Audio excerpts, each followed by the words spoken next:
Alors, bonsoir à vous qui êtes connectés pour cette troisième et dernière session de notre formation biblique continue. Je vous souhaite la bienvenue pour cette dernière session. Je souhaite aussi la bienvenue à Élie, évidemment, qui est euh, la personne qu'on attend pour cette soirée. Et puis, j'aimerais qu'on soit aussi en pensée avec Kimo, qui se trouve en ce moment à Kisangani, en RDC. Alors, ils viennent m'envoyer un message comme quoi il y a passablement de perturbations électriques, le réseau informatique est pas bon, donc je ne sais pas encore s'il arrivera à se connecter pour être avec nous un moment en fin de soirée, mais déjà maintenant, il vous prie d'excuser son absence.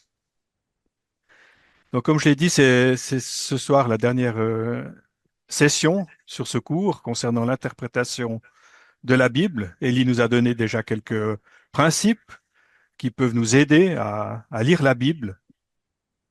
Et c'est vrai que ces réflexions, c'est pas dans le but de corriger la Bible, hein. Je crois qu'on l'a déjà dit plusieurs fois.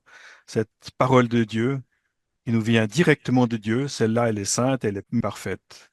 Alors voilà, ce sont quelques points, quelques éléments que Elie nous partage pour nous aider à mieux comprendre cette parole, à mieux entrer dans cette parole pour pouvoir la mettre en pratique.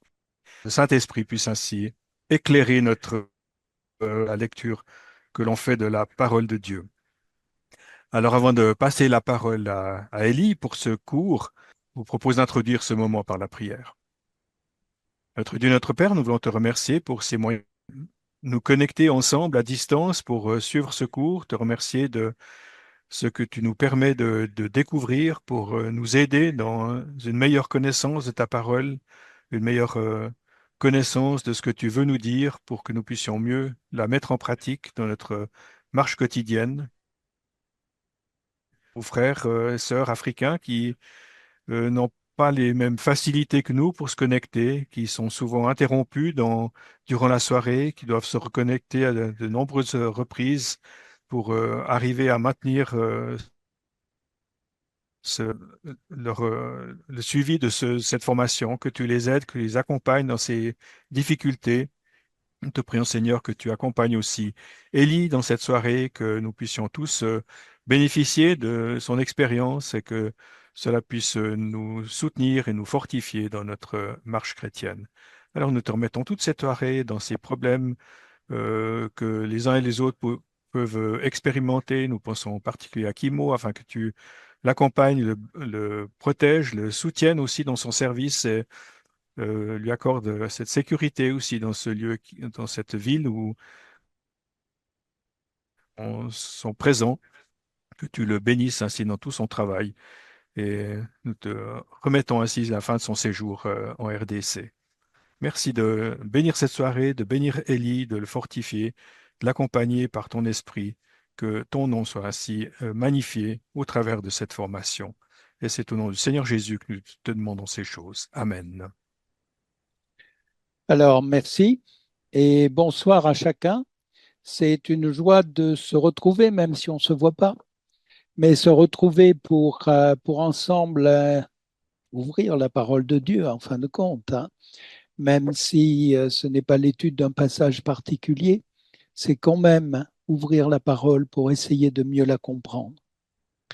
Alors, je dis tout de suite qu'il y avait une question qui est restée en suspens à la fin du dernier cours, une question sur la parabole des 10 vierges. Je ne l'ai pas oubliée, j'y répondrai au milieu du cours ce soir parce que c'est un très bon exemple d'une partie du cours. Voilà. Qu'est-ce que nous avons vu jusqu'à maintenant? Première leçon, c'était en un sens avoir un bon texte sous les yeux. La deuxième leçon, c'était s'approcher du texte avec un esprit bien disposé devant Dieu, bien disposé aussi dans nos pensées pour rechercher la pensée de Dieu et non pas pour interpréter d'après nos désirs, d'après l'habitude de lire un passage, mais bien de retrouver dans le texte ce que Dieu nous dit. Alors ce soir, c'est un peu différent. C'est une succession de points qui nous permettent de mieux comprendre le texte. Le texte de la Bible a été écrit par des Hébreux pour des Hébreux. Euh, Bien sûr, c'est la parole de Dieu. Bien sûr, et je ne veux surtout pas enlever quoi que ce soit à sa perfection et à son autorité. Mais Dieu a utilisé pas n'importe quels hommes pour écrire ce texte, hein, et ça se ressent dans le texte lui-même. La pensée moderne, tout au moins en Europe, c'est ce qu'on appelle la logique. On a été formé par Aristote, enfin ça c'est bien, il y a bien longtemps, par Descartes aussi. Et une parole de Descartes, c'est je pense, donc je suis, la conséquence logique. Et notre esprit est souvent formé de cette façon-là. On voudrait avoir une réponse unique à chaque phrase, à chaque expression, et d'une façon tout à fait logique. Mais pour nos amis, on parle de pensée sémite, pour nos amis qui sont au Moyen-Orient, on ne raisonne pas comme ça. Mais on vient donner un point, et puis on vient en donner un deuxième, et puis on vient en donner un troisième. Et puis c'est l'ensemble qui compose, en fin de compte, la vérité. Et c'est une manière totalement différente de s'approcher du texte. Alors, je laisse nos amis africains qui sont nombreux se positionner entre les deux extrêmes. Je pense qu'il comprend bien les choses. Si je me souviens bien, à la soirée, devant le feu et devant la case autour du feu, quand on raconte une histoire, c'est une succession de détails qui sont amenés et qui font la richesse du texte. On trouve un peu cela dans la Bible. Et la conséquence, pourquoi je parle de ça, c'est que quelquefois, d'une façon un peu moderne, on va être trop logique. Exemple, sur un sujet fondamental, Christ est Dieu. Christ est homme. Et il est les deux à la fois. Et il est à 100% et l'un et l'autre. Alors, dans une pensée logique, on voudrait savoir qu'est-ce que c'est qui passe devant. Est-ce qu'il était pleinement Dieu et dans son humanité, l'humanité est passée un peu au-dessus ou etc. Les croyants des 3 premiers siècles ont dit beaucoup de choses là-dessus, peut-être même des bêtises au milieu, alors que, euh, alors que les choses sont très simples. Dieu, Christ est Dieu totalement, avec toutes les qualités divines. Christ est homme et il a vécu en tant qu'homme avec ce que représente l'humanité et les limites de l'humanité. Et les deux coexistent. Il n'y en a pas une qui va contre l'autre. Simplement, dans les différentes circonstances, il y a un côté ou un autre qui est exprimé. Prenez le Seigneur sur la barque au milieu du lac de Génézareth, fatigué, il s'endort. C'est humain, il était fatigué. Et puis voilà qu'on le réveille parce qu'il y a une tempête, et tout d'un coup, il arrête la tempête, il commande au flot, et c'est Dieu qui est là. Et puis, on n'a pas à chercher, comment dire, à vouloir introduire de la logique là-dedans. Il est Dieu, il agit comme Dieu, il est homme et il vit comme homme. Et les deux choses sont en parallèle d'une façon parfaite. Voilà, donc ça c'est la question de la pensée sémite. Ensuite, et dans tout livre, il y a un style et des figures de style. Et la Bible n'échappe pas à ce côté-là. Donc je vais donner bien des exemples de figures littéraires qui portent un nom savant que moi j'oublie rapidement. Vous avez le droit de l'oublier aussi, sauf ceux qui sont des spécialistes en littérature. Mais on va parler du contenu, ce qu'il y a derrière ces mots. Alors, une première image qui est fréquente dans la parole, c'est une manière de s'exprimer, c'est ce qu'on appelle la similitude. On, on, on parle d'un sujet et puis on dit quelque chose qui est semblable à cela pour qu'on comprenne mieux. Exemple. On essaiera d'avoir un exemple chaque fois, mais je suis sûr que vous sauriez en trouver d'autres. Proverbe 26, verset 1er. Comme la neige en été, comme la pluie dans la moisson, ainsi la gloire ne sied pas à un sot. On comprend bien que la neige en plein été, ça marche pas. Et bien de la même façon, la gloire pour un sot, ça ne peut pas marcher. On a parlé par similitude, deux aspects. Autre chose, et alors qui est très fréquent, c'est ce qu'on appelle la métaphore. La métaphore, c'est une comparaison, mais dans laquelle on n'emploie pas le mot comme. C'est, par exemple, on saisit tout de suite avec les exemples. Hein. Matthieu 5, verset 14, vous êtes la lumière du monde.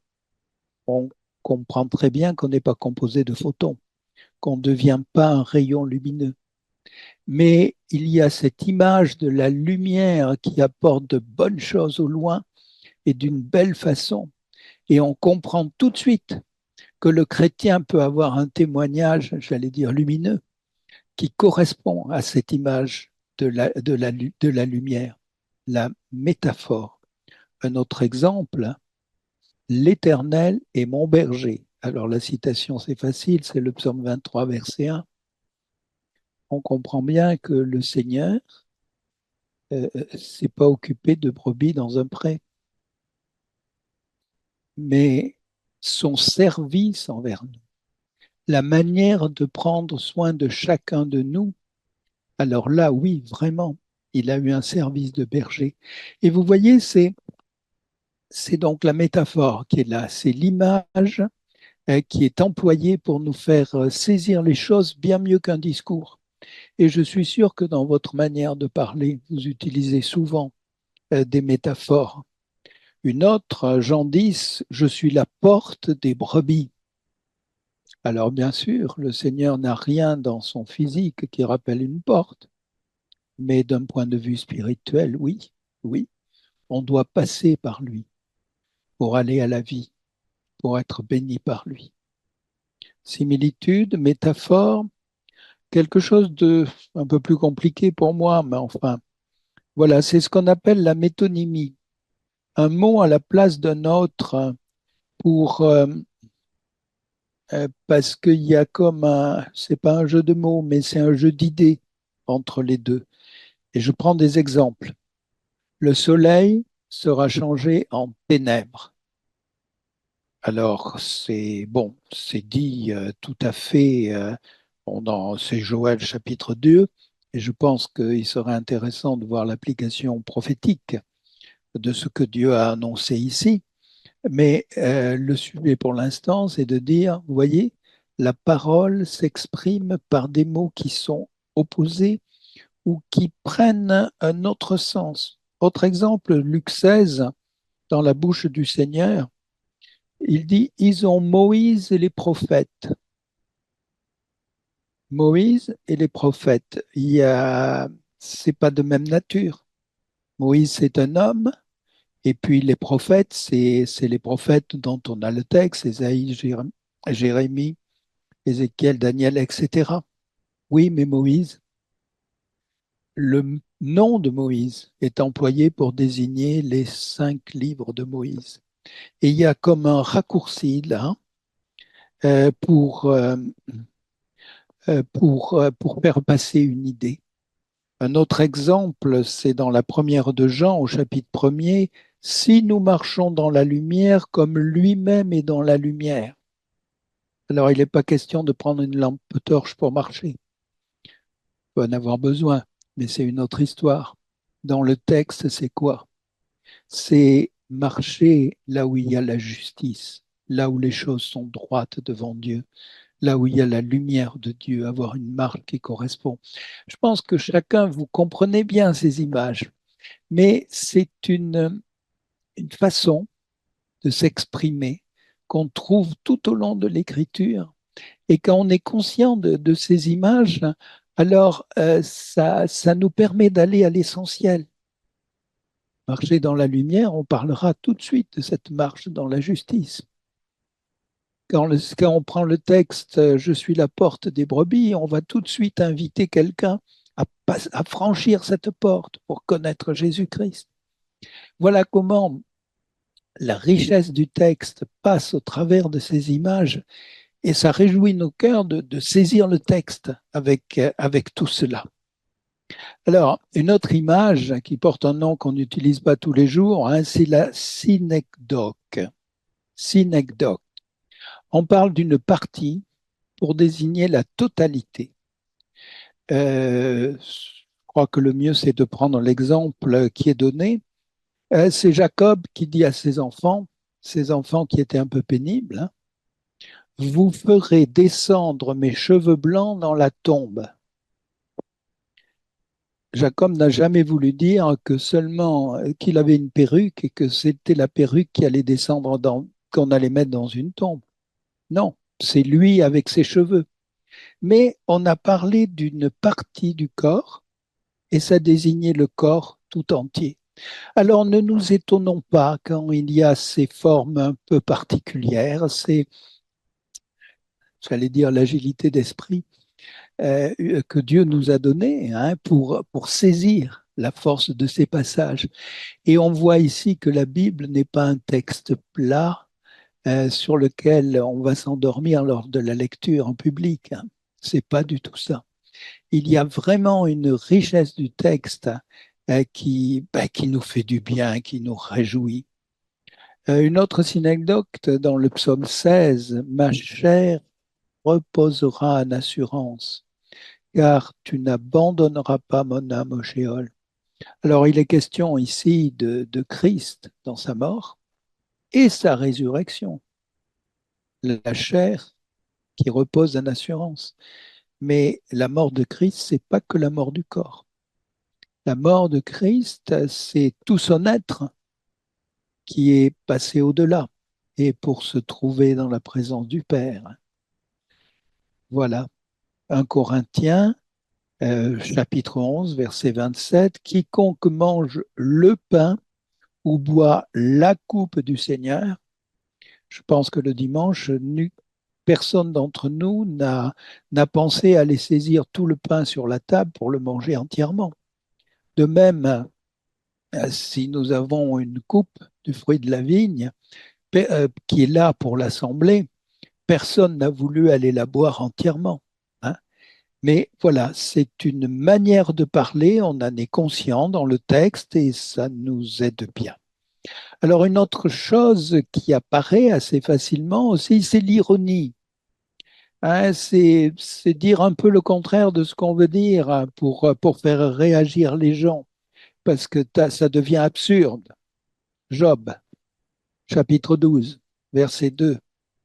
Ah, vraiment, vous êtes les seuls hommes, et avec vous mourra la sagesse. Vous vous souvenez de Job avec ses amis fâcheux, hein, et il leur dit quand même, bon, ben, vous exagérez un peu, vous manquez de sagesse. Mais il le donne sur ce ton d'ironie qui, ben, encore une fois, ça met du sel dans le texte, hein, c'est bien. Hein. Alors, une ironie aussi de la part du Seigneur, on en trouve, j'en citerai qu'une, dans Matthieu 21. Jésus leur dit, sans doute n'avez-vous jamais lu. Alors, vous vous rendez compte à qui il s'adressait? Il s'adressait aux spécialistes de la loi qui connaissaient pratiquement une grande partie du texte par cœur et qui se vantaient de pouvoir l'enseigner à tout le monde. Et voilà que le Seigneur leur dit, ah, vous n'avez pas dû lire. Hein. Allons, allons, allons. Ils ont été repris dans leur conscience, c'est sûr. Hein. Une figure que j'aime bien, c'est l'hyperbole. Alors, dans l'hyperbole, ceux qui font des mathématiques savent que l'hyperbole s'envole. Hein. On ne va pas aller plus loin hein, dans les maths.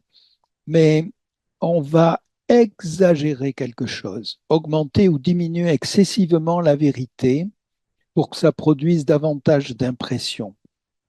Exemple, dans Deutéronome 1, 28, quand il est question, euh, au début du Deutéronome, mais il est question d'envoyer des espions en Israël. Alors il y en a deux qui ont été fidèles, mais il y en a 10 qui ont manqué de foi. Et alors écoutez leurs paroles. Les villes sont grandes, murées jusqu'aux cieux.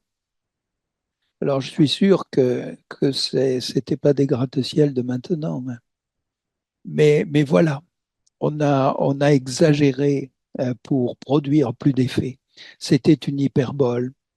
Dans la bouche du Seigneur, c'est intéressant quand même de voir ces figures aussi. Matthieu 23, vous filtrez le moucheron et vous avalez le chameau. Alors, filtrer le moucheron, ça a dû vous arriver dans un verre, hein, dans une carafe, il y a un petit moucheron qui est tombé, et alors on va le faire tomber sur le côté, hein. Vous filtrez le moucheron, c'est très bien. Vous êtes pointilleux sur les détails, mais pauvre, vous êtes en train d'avaler un chameau. Alors, je crois que personne n'a pensé qu'on allait comme un boa qui sait ouvrir la bouche d'une façon démesurée, qu'un homme pouvait avaler un chameau. Mais vous saisissez, c'est une image qui nous fait sourire. Et j'aime bien, est-ce que j'ai le droit de le dire, l'humour du Seigneur. L'humour du Seigneur au travers de ces faits, de ces réparties, en fin de compte. Quand on pense au Seigneur, on est toujours sérieux et c'est normal. C'est notre Sauveur, c'est celui qui a souffert pour nous, son enseignement est divin. Oui, mais quand il a vécu comme homme, il savait, dis donc, tu as avalé un chameau là. Hein, comme si on... C'est notre Seigneur. C'est notre Seigneur, il était ainsi. Alors, une autre figure de style qu'on trouve dans l'Écriture, c'est l'apostrophe. Hein. On arrête le discours pour s'adresser directement à la personne. Et bon, ça, euh, j'ai deux exemples là. Dans 2 Samuel 18, c'est David qui dit mon fils Absalom. Absalom était mort, mais voilà, hop, hein, il parle de lui. Et puis dans Matthieu 23, encore une fois, le Seigneur, Jérusalem, Jérusalem, la ville qui tue les prophètes. C'est comme un appel à la ville, une personnification de la ville déjà, hein, dans ce sens-là. Voyez comment c'est riche, c'est pas du tout un texte plat. Et on est heureux de lire la parole aussi en découvrant ce côté. Il y a aussi la personnification.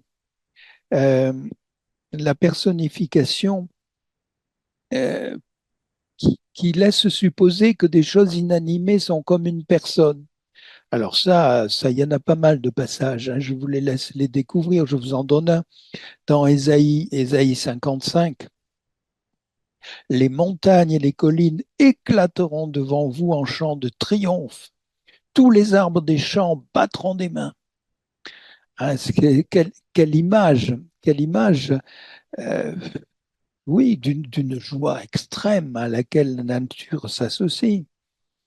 Proverbe 1, la sagesse crie au dehors. Alors la sagesse, c'est une idée, c'est un principe. On n'a jamais vu qu'elle criait. Oui, mais dans le texte, là, ça devient une force. C'est un appel aux personnes qui est lancé. Elle fait retentir sa voix sur les places et on pense à un crieur public qui passe dans le village et qui donne un message. Et voilà comment Dieu s'adresse aux gens pour les rappeler dans le chemin de la perdition, pour qu'ils viennent vers Dieu. Ouais. Ces images sont fortes dans un but divin, un but d'efficacité divine pour nous toucher, pour nous faire du bien. Le contraire de l'hyperbole, c'est l'euphémisme. Et ça consiste au contraire à diminuer le sens. Alors, on adoucit les choses parce qu'on ne veut pas les dire entièrement. Alors bon, il y a des exemples célèbres là-dedans. Genèse 4, l'homme connut Ève, sa femme. Il l'a connue, ça ne veut pas dire qu'il l'a rencontrée pour lui demander son nom. C'est bien autre chose. Mais la parole s'exprime d'une façon délicate, par l'euphémisme. Et puis alors sur d'autres sujets qu'on ne veut pas aborder en public, hein, Deutéronome 23, quand tu t'assieras dehors, pour des questions tout à fait personnelles, ou dans Marc 7, ce qui s'en va dans le lieu secret, on n'a pas besoin de dire davantage. L'euphémisme, dans ce cas-là, ça fait partie de la dignité qui convient. Le paradoxe. Ah, oui, il y a des paradoxes, non pas parce qu'il y a des choses, comment dire, un paradoxe, quelquefois, c'est quelque chose qui est tellement étonnant que ça ne marche pas. Mais dans la Bible, ça fait réfléchir, ça fait passer un message très fort. C'est une opinion contraire à l'opinion commune. Exemple, dans les Béatitudes, Matthieu 5. Bienheureux ceux qui mènent deuil. Alors on n'oserait pas dire ça à quelqu'un qui est dans le deuil directement. Et pourtant, et pourtant, il y a dans cette phrase qui nous étonne le fait que Dieu nous aime tous, comme il aimait Marthe et Marie. Et au jour où Lazare était dans le tombeau, Jésus est venu et il a apporté la résurrection et la vie. Alors bienheureux Marthe et Marie qui ont été dans le deuil. C'est un exemple très fort. Mais nous aussi, même si on ne connaît pas la même circonstance, quand l'épreuve est là, Christ est à côté de nous. Et il y a, oui, une paix particulière dans l'épreuve à éprouver cette présence de Christ. Alors bienheureux ceux qui mènent deuil. Et puis, bon, un paradoxe avec la femme samaritaine, quand le Seigneur lui dit, celui qui boira de l'eau que je lui donnerai moi n'aura plus soif à jamais. Je suis quand même persuadé que la femme a dû aller boire encore après, mais pas au point de vue spirituel. Au point de vue spirituel, elle a été satisfaite par l'eau que Christ a donnée pour rafraîchir son âme et lui donner une vie nouvelle. J'arrive à des choses qui sont plus difficiles parce que ça passe pas dans la traduction. Et on ne peut pas le découvrir seul dans la Bible. Il faut le commentaire de quelqu'un qui connaît bien l'hébreu ou le grec. Mais quand même, il faut le citer parce que c'est intéressant. Les jeux de mots. Alors, bon, les jeux de mots, ben, il y en a dans la Bible. Cantique des Cantiques 1.3. Ton nom est un parfum répandu. Alors là, il n'y a pas de jeu de mots. Et si vous le dites en hébreu, le nom c'est Shem et le parfum c'est Shemam. C'est presque pareil. Shem, Shemam. Et celui qui connaît l'hébreu et qui lit ça, ben, il voit tout de suite l'assonance qui est là. Il y a des choses comme ça dans la Bible. Ecclésiaste 7, mieux vaut une bonne renommée que le bon parfum. Et alors là, c'est à nouveau les mots Shem et Shemem, ce qui montre que souvent un mot hébreu a deux sens assez différents. Là, par contre, ce qui est passé dans la traduction, mais avec une note en bas de page, c'est dans l'Épître à Philémon.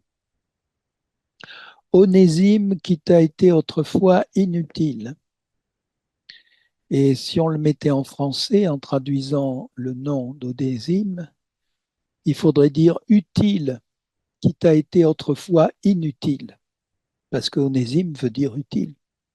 Et bon, Philémon, il a dû sourire hein, quand il a lu la lettre de Paul.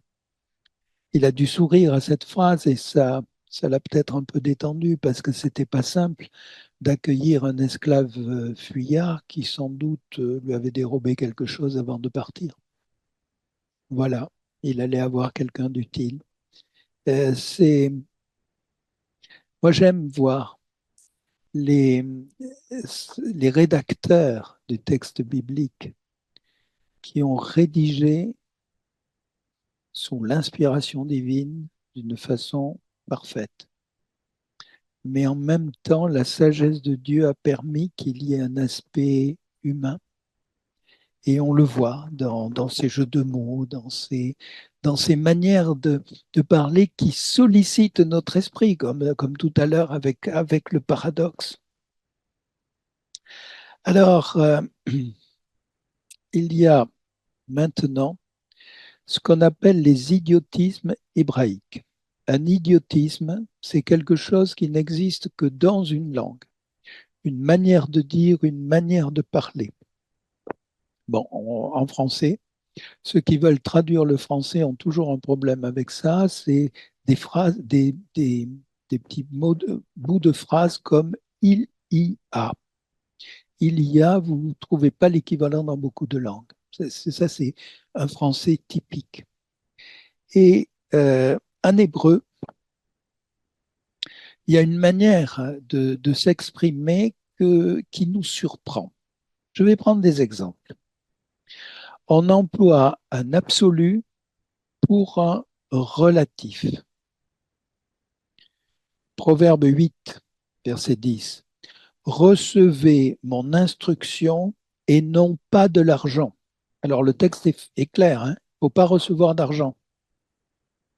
Est-ce que vous avez compris que si vous effectuez un travail, vous n'avez pas le droit de recevoir la rémunération? Bien sûr que non.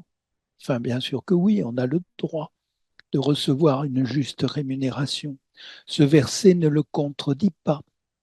Mais l'expression était là, on aurait peut-être pu dire en français de tous les jours, hein. Recevez mon instruction, c'est mieux que de l'argent. Mais dans une pensée sémite, on ne le dit plus fort. Recevez mon instruction et pas l'argent. Voilà. Alors, on est quelquefois un peu surpris parce que on n'est pas habitué à cet absolu, mais qui vient bien dans le texte, hein. Ou alors ça, c'est un absolu pour un relatif. Il y a l'inverse, un relatif pour un absolu. Dans Luc 18, il est question de quelqu'un qui est justifié plutôt que l'autre, un peu plus que l'autre. Non, non, non, non. Il y en a un qui était juste et l'autre pas du tout. Vous voyez comment il faut aller à la pensée que Dieu a voulu nous communiquer. Et il ne faut pas se laisser arrêter par la forme d'expression qui, quelquefois, nous étonne.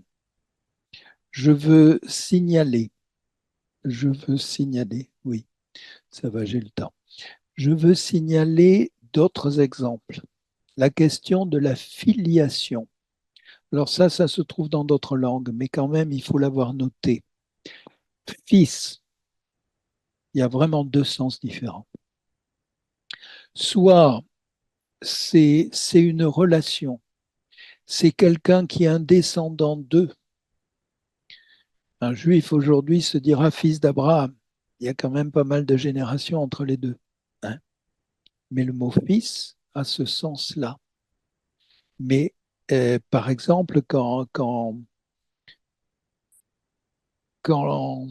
il est, ça doit être Pierre qui le dit, vous êtes les fils des prophètes dans Acte 3. Fils des prophètes, ils n'étaient pas fils d'Ésaïe ou de Jérémie, hein, c'est évident. Mais ils en portaient le caractère. Et c'est exprimé par ce mot de fils. Alors par contre, Simon, fils de Jonas, ben, c'était vraiment que ce Jonas-là avait eu vraiment un fils qui s'appelait Simon, et puis c'est tout, hein. Donc attention, quelquefois à ne pas forcer le mot fils, hein, qui peut se retrouver plusieurs générations après. Il y a quelques textes de l'Ancien Testament où on se pose la question, est-ce que c'était vraiment le fils immédiat ou est-ce que c'était le petit-fils ou l'arrière-petit-fils, hein. Mais bon, c'est pas grave dans la lecture du texte, il faut le savoir là aussi. La façon d'exprimer le temps, et le temps très long aussi, l'idiotisme de temps, on dit. Alors, l'éternité, ça peut être vraiment la pensée de l'éternité, ça peut être la pensée d'un temps long. Exemple, dans Genèse 3, Dieu ne veut pas que l'homme vive à toujours, ben, de vivre éternellement. Ça, c'était bien ce sens-là. Par contre, dans Ésaïe 60, je mettrai, je te mettrai en honneur à toujours. Quand on voit le contexte, il est question d'Israël pendant le millénium. Donc c'est un toujours qui a le sens de millénium. C'est limité. Voilà, il ne faut pas être bloqué, hein, par ces choses-là. Et c'est pour ça qu'on en parle ce soir, hein. C'est pas que pour lire sa Bible, il faut se réciter tout ça, mais quand on tombe dessus, il faut être averti. Alors, un autre point qui là est important, on va y passer un brin de temps plus grand. Les questions de fraction d'un jour. Je ne sais pas dans votre pays, mais en France, un jour est constitué d'un jour et d'une nuit. Mais dans la Bible, c'est pas comme ça. Quand vous prenez Genèse 1, c'est très très clair. Il y eut soir, il y eut matin, premier jour, deuxième jour, troisième jour. Le jour dans la parole comprend la nuit et le jour qui suit. Voilà. Alors ça, il faut l'avoir présent à l'esprit. Et deuxièmement, quand on parle d'une durée, on va le dire en prenant en compte les extrêmes de cette durée. Exemple, bon, très clair qui va dans ce sens-là, c'est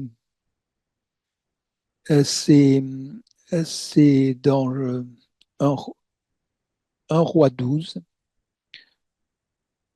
où le roi dit dans 3 jours revenez. Et s'il a dit ça un lundi, j'en sais rien, hein, mais s'il a dit ça un lundi, je cite un jour pour que l'exemple soit clair, ça veut dire revenez mercredi. C'est ça le troisième jour pour les Juifs, hein. Et ça n'a jamais été 3 fois 24 heures, mais 2 fois 24 heures dans 3 jours. C'est pas 72 heures, c'est 48 heures. Et l'ensemble de la Bible compte les jours de cette façon-là. Alors, ne cherchez plus à glisser 3 jours à notre façon de penser dans le temps passé par le Seigneur dans la tombe. C'est 3 jours à la façon de penser des Juifs, point. Et il n'y a aucune difficulté là-dedans. C'est des questions qu'on pose suivant, mais comment, hein, du vendredi soir au dimanche matin, il n'y a pas 72 heures? Bah oui, alors. Il y a le vendredi, il y a le samedi, il y a le dimanche, 3 jours. Voilà. Donc, c'est pour ça que j'ai passé un peu plus de temps là aussi. Alors, une autre manière d'exprimer les choses, on appelle ça l'anthropomorphisme. C'est avoir la forme de l'homme.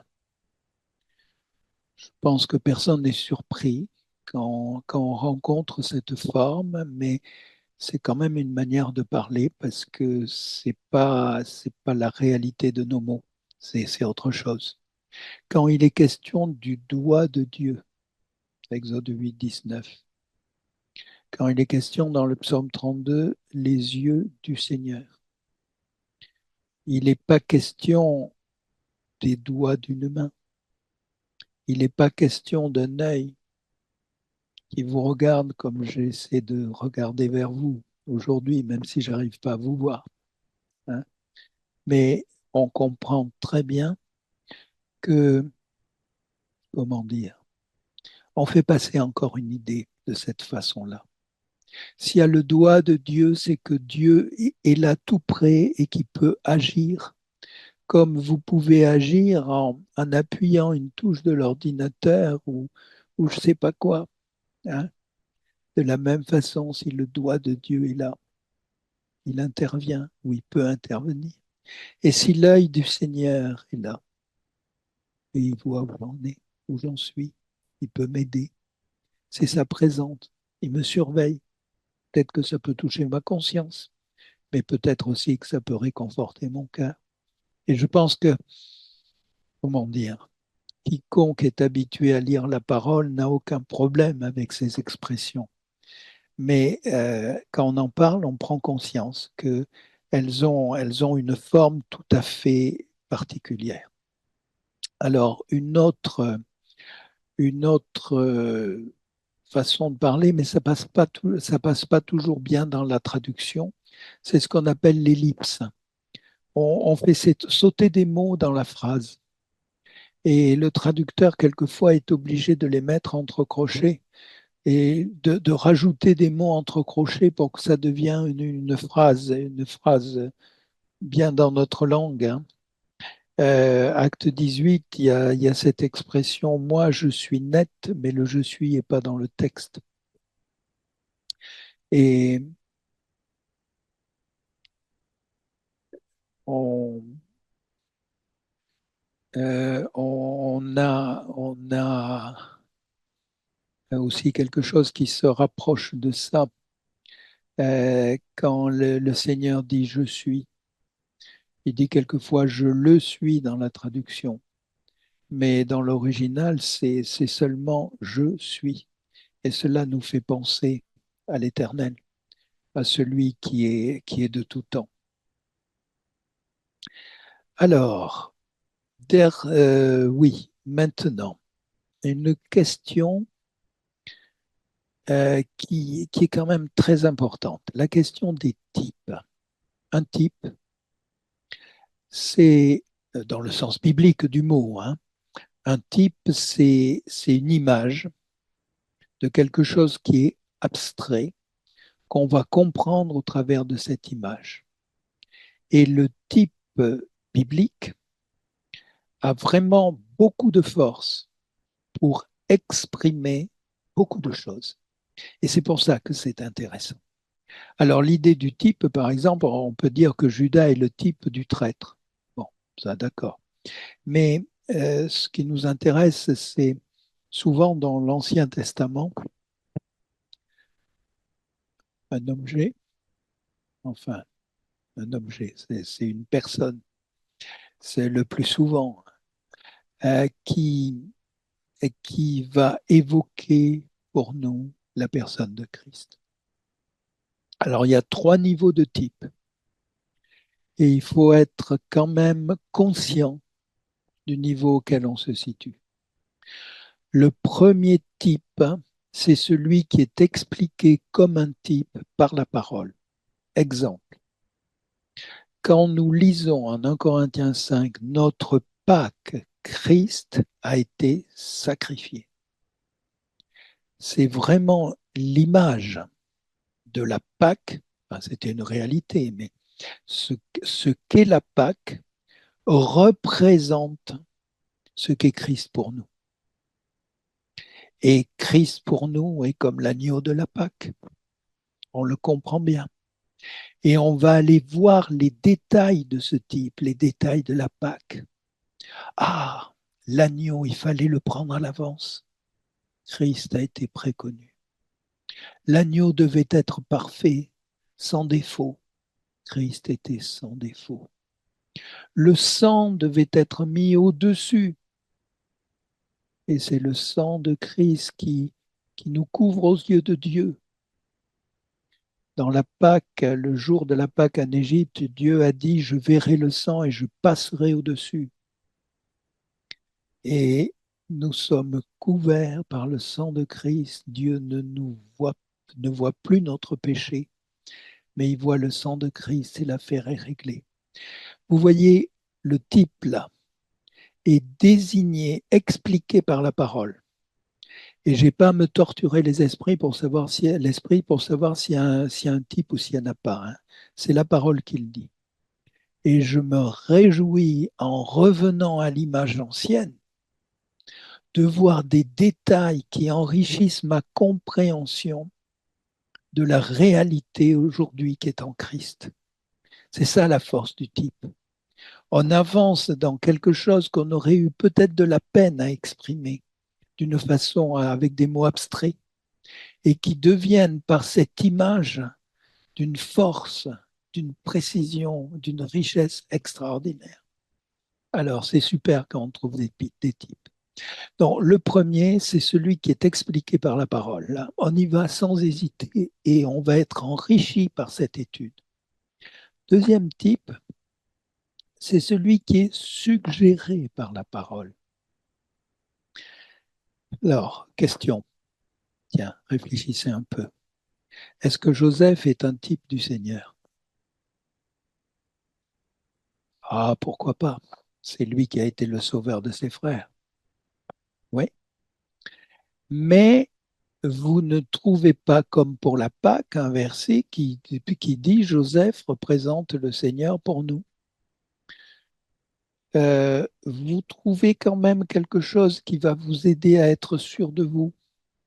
C'est que Étienne, avant d'être lapidé, dans son discours, parle d'Étienne comme celui qui a été rejeté, parle de Joseph comme celui qui a été rejeté et qui a été le moyen de la délivrance de ses frères. Alors Christ rejeté est celui qui est notre sauveur.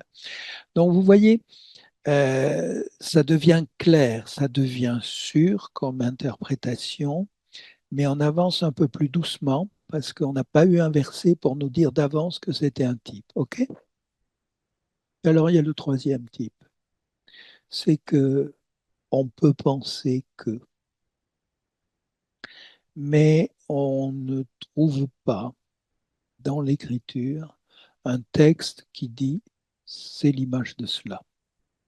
Alors, bon, dans la brochure, il y a un exemple, hein, c'est Ève, image de l'Église, qui est issue du sommeil d'Adam, comme l'Église est issue de la mort de Christ.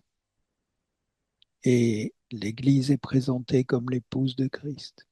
Alors, vous voyez bien, ça colle, hein. On le dit sans hésiter.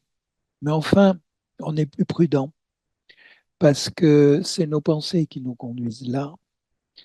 Et il faut que nos pensées soient soumises au Saint-Esprit. Alors, ça nous amène à être plus prudents pour des types comme ça. Parce que vous avez, bon, des fois, on a envie d'en trouver d'autres. Hein, on trouve que c'est très joli. Euh, bon, la force des types expliqués par l'Écriture est tellement riche que c'est là qu'il faut se centrer. Et puis, bon, que le Seigneur réjouisse nos cœurs chaque fois qu'on ouvre l'Écriture. Quelque chose qui est différent, c'est le symbole. Alors, quelle est la différence entre un type et un symbole? Mais en un sens, c'est la même chose, mais ça n'a pas du tout la même force. Et dans l'application aussi. Le symbole est quelque chose de visible qui représente quelque chose d'invisible. Alors bon, il y a un exemple dans le texte, le lion qui est de la tribu de Juda. C'est pas du tout un lion qu'on a mis dans un zoo hein, dans la tribu de Juda, hein. Mais on comprend que, oui, dans la famille de Juda, il y en a un qui est venu et qui a droit à la royauté et qui a une force comme le lion. et qui est Christ lui-même. Alors le lion, là, devient un symbole de Christ lui-même. Mais attention, 1 Pierre 5, votre adversaire, le diable, comme un lion. Et le lion ici représente Satan. Alors vous voyez, lion pour représenter Christ, lion pour représenter Satan. Euh, il faut pas, c'est pas du tout dans le type comme le type. Dans le type, on va chercher les détails. On va chercher les détails qui enrichissent la leçon. Dans le symbole, on prend l'image principale et puis c'est tout. Et vous trouverez le symbole qui représente quelque chose. Bon, ça c'est bien courant. Je pense que dans chacun de vos pays, il y a un drapeau qui représente votre pays, par exemple. C'est une représentation symbolique. Alors, notons bien la différence. Le type est souvent complexe, avec bien des détails. Le symbole est simple, il représente une seule chose. Le type peut courir dans le temps jusqu'à une interprétation prophétique quelquefois. Le symbole, c'est un moment, une chose. Le type, c'est vraiment dans la Bible qu'il y a cette forme-là. Alors que le symbole, ben, il y en a sans arrêt. Je citais tout à l'heure le drapeau qui représente un pays. C'est pas un symbole biblique, hein, mais c'est un symbole qui existe. Euh, Prenons des exemples, hein. Le Saint-Esprit. Le Saint-Esprit, c'est une onction, c'est le vent, c'est l'huile, c'est l'eau vive, c'est des arts, c'est un sceau, c'est une colombe. J'en suis à 7. Bon, vous comprenez que chacun de ces symboles va amener une idée. L'onction nous fera penser au Saint-Esprit et à la désignation d'un service, puisque c'était les rois qui étaient oints.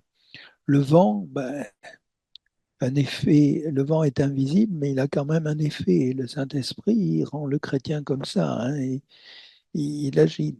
L'huile, donc, nous parle d'onction. L'eau vive, ça, c'est la vivacité, la fraîcheur qui vient de Dieu. Les arts, c'est ce qu'on a à l'avance. Et c'est les arts de ce que nous aurons dans l'éternité. Le sceau, c'est le tampon.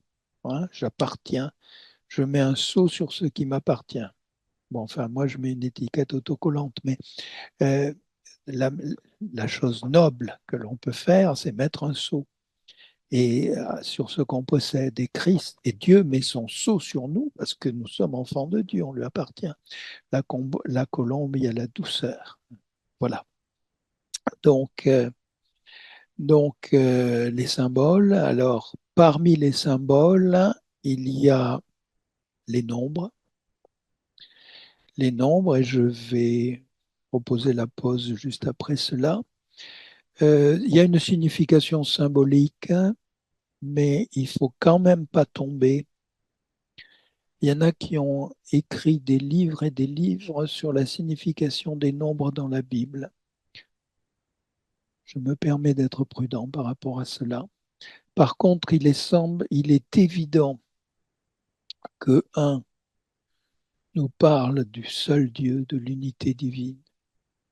Deux, le Seigneur l'emploie. Il est dit dans l'Écriture par la bouche de 2 ou 3 témoins. Toute chose sera établie. Un témoignage suffisant. 3, c'est la divinité, Père, Fils, Saint-Esprit.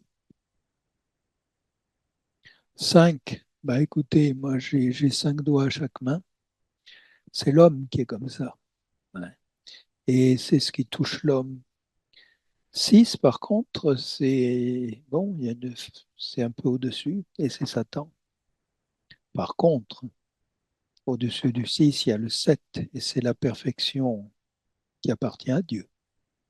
C'est cité quand même à peu près 600 fois dans la Bible, ce chiffre 7. 12, c'est un ordre parfait pour la terre. Il y avait 12 tribus, il y a eu 12 apôtres, Voilà, on retrouve ce nombre de cette façon-là. 40, c'est le temps d'épreuve, hein, les 40 années de désert pour Israël, les 40 jours de désert pour le Seigneur. Voilà, on trouve ces choses-là. Donc, quand on tombe sur un de ces nombres, à chaque fois, ça fait tilde, on pense oui, ah oui, oui, oui, ça se raccorde bien à ça. Mais en même temps, on n'a pas besoin d'une calculette pour étudier la parole de Dieu. Et c'est le texte, la parole, qui nous amène à Dieu, qui nous amène à Christ. Et c'est cela qui fait du bien. Alors, je ne sais pas, Claude-Henri, est-ce qu'il y a une question là maintenant? Je suis au milieu de l'exposé. Alors oui, pour le moment, il y a deux questions. Si d'autres ont des questions, n'hésitez pas à utiliser la fonction QR, questions et réponses. C'est le petit bouton que vous avez en bas de votre fenêtre du logiciel Zoom. Alors, une première question. C'est un auditeur qui aimerait que tu reviennes sur le calcul que tu as proposé, que l'on comprend dans la manière de compter les jours pour les Juifs. Et il aimerait que tu reviennes sur les 3 jours que Jésus a passés dans le tombeau. Oui, alors bien volontiers, d'autant plus qu'en présentant ça, je me dis, ouh, tu passes un peu vite, parce que j'ai parlé des 3 jours, mais pas des 3 nuits. Donc, le Seigneur a été mis au tombeau quand? Un peu avant 18 heures. Donc, on est le vendredi, et c'est déjà le soir du vendredi, premier soir qui compte. Ensuite, ça devient le samedi, avec sa nuit et son jour. Et puis, le samedi soir, on arrive à la nuit du dimanche, qui pour nous est la nuit du samedi au dimanche, et puis la résurrection est au petit matin. Donc, quand on parle des jours, il y a la journée du vendredi, la journée du samedi, la journée du dimanche, qui sont tous amorcés, même s'ils ne sont pas complets de 24 heures. Et il y a la nuit du vendredi, mais pas la nuit qui avait précédé la journée, juste le soir. Vous avez cette expression, je ne sais plus où elle est, entre les deux soirs, une offrande qui devait avoir lieu là. C'est le soir du Hmm. vendredi et le soir qui compte déjà pour la nuit du samedi. Donc le Seigneur a été dans la tombe le vendredi et ça compte pour la journée et pour la soirée, donc la nuit, hein. Il a été complètement le samedi, là je crois qu'il n'y a pas de discussion, et il a été la nuit du samedi au dimanche et le matin du dimanche, et ça fait la troisième nuit et le troisième jour. J'espère que mon auditeur Hmm. est clair. Si j'avais pu faire un petit dessin, ça aurait été plus clair, mais bon. C'est vrai que si on compte un petit peu si on regarde un peu le texte biblique, on se rend compte que le temps passé par le Seigneur Jésus dans le tombeau, c'est environ 30, 35, 36 heures, hein, pas plus. Si on compte en heures, hein. Mais Oui, effectivement, il faut bien compter, il faut bien se rendre compte que pour les Juifs, un jour qui a débuté, même d'1 minute, ça compte pour un jour. Donc voilà, c'est ça qui est différent par rapport à notre façon de voir les choses. On est, comme tu l'as dit, on est très cartésien, on compte par période de 24 heures, mais les Juifs ne comptent pas comme ça. Donc 3 jours, 3 nuits, c'est, c'est différent que 3 fois 24 heures. tout à fait. Une autre Là, question, oui, je sais pas si tu veux. oui, oui, j'allais te demander Oui. la suivante. Une autre question qui est pas facile à répondre, hein. Je vous la lis. Bonsoir, il est vrai que nous faisons l'interprétation pour notre propre étude ou pour une étude personnelle, ainsi que pour le profit de l'audience ou de l'assemblée. Mais que faire si nous sommes devant une assemblée engagée dans une interprétation quelconque d'un passage et qui a de la difficulté à accepter la bonne interprétation? C'est un thème qui est... c'est pas simple hein, de corriger peut-être une façon de voir les choses. Ou c'est vrai que c'est là qu'on voit qu'on est pris finalement par nos habitudes, on est pris par nos conceptions des choses et pas toujours par le texte biblique. Et c'est ça qui est des fois parfois difficile à corriger, hein. Je sais pas ce que tu as comme réponse. Ben, ma première réponse, c'est que je ne sais pas répondre. Parce Mhm, que c'est une situation tellement complexe qui doit être abordée avec douceur, je pense, mhm, et avec beaucoup de dépendance du Saint-Esprit. Il y a des situations où on peut faire comme Paul qui débattait d'un sujet et qui fonçait avec.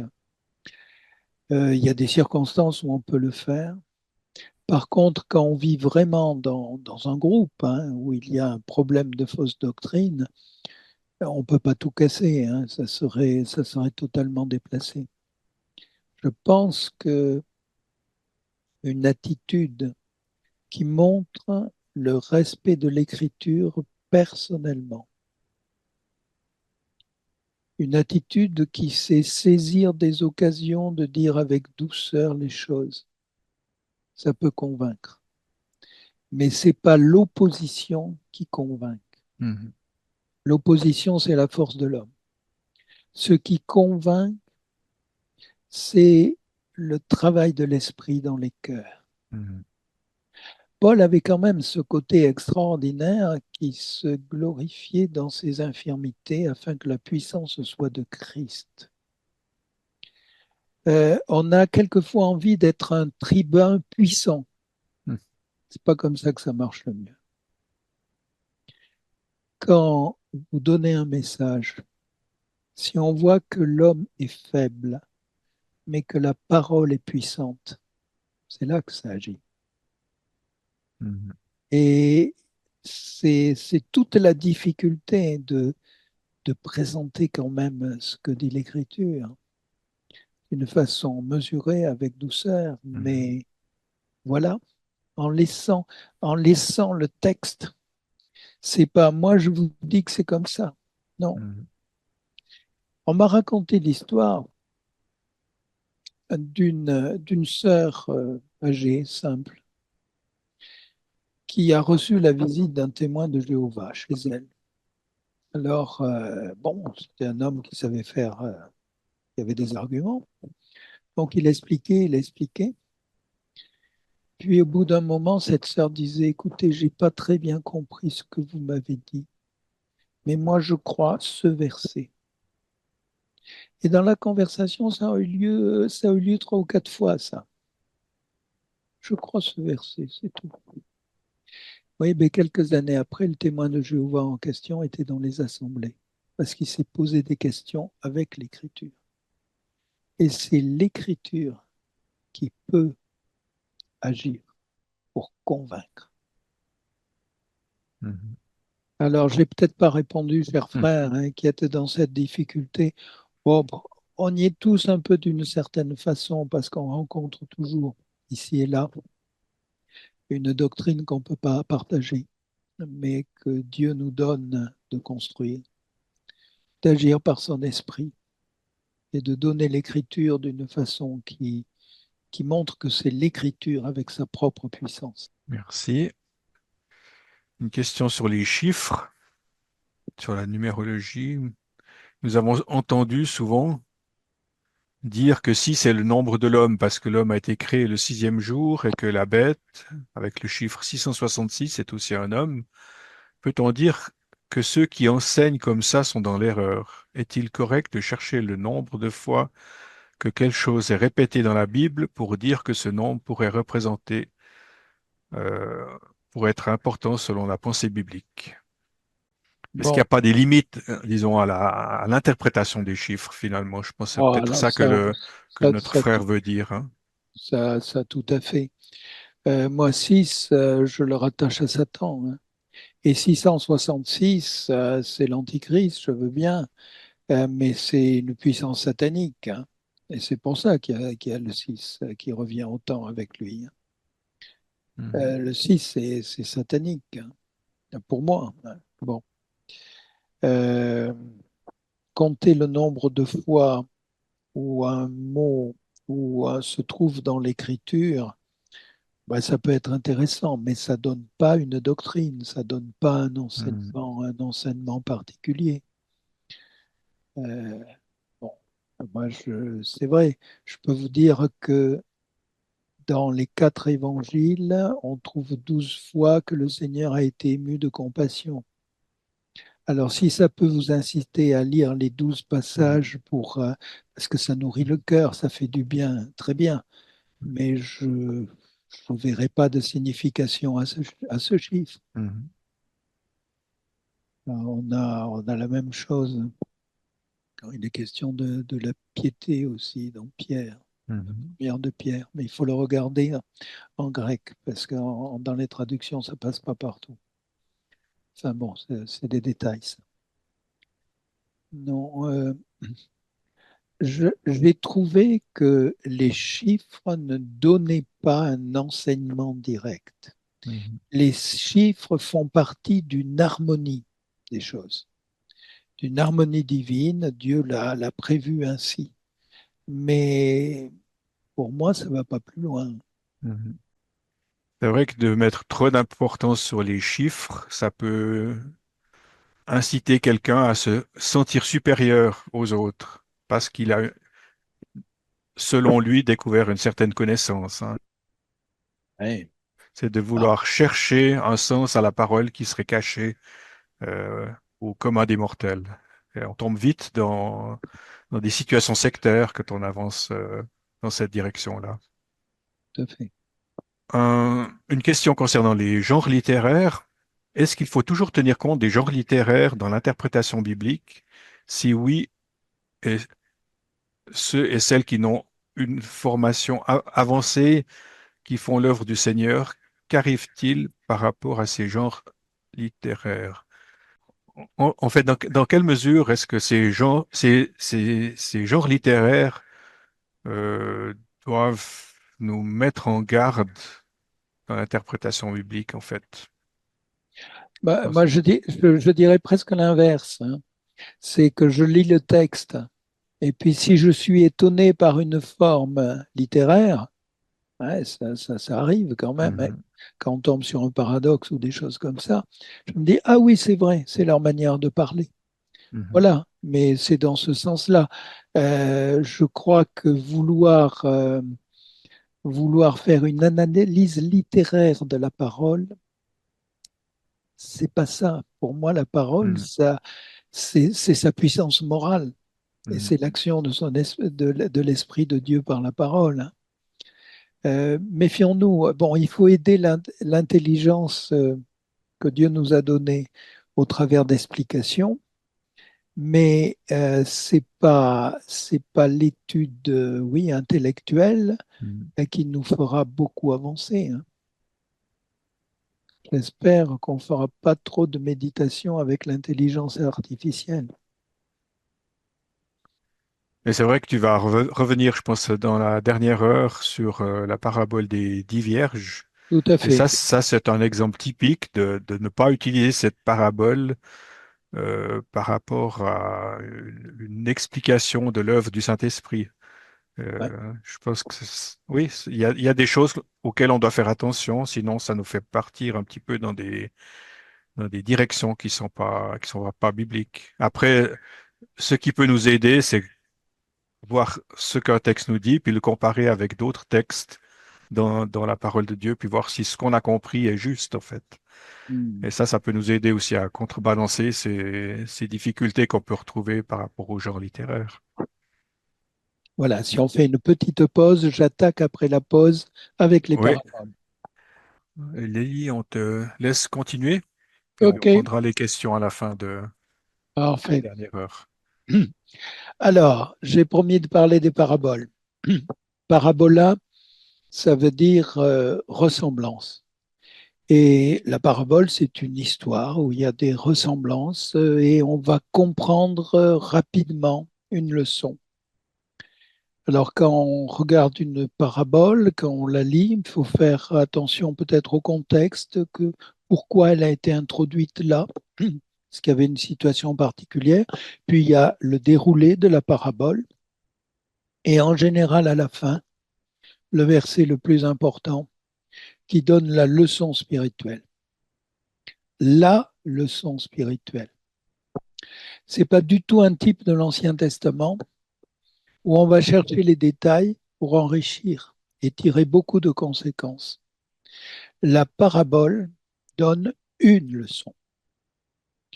On le voit très bien avec une parabole du Seigneur, qui a l'autorité du Seigneur, c'est celle de l'économe infidèle. Cet homme, quand même, avait commencé par voler son patron, et quand il a su qu'il était renvoyé, il l'avait volé encore plus.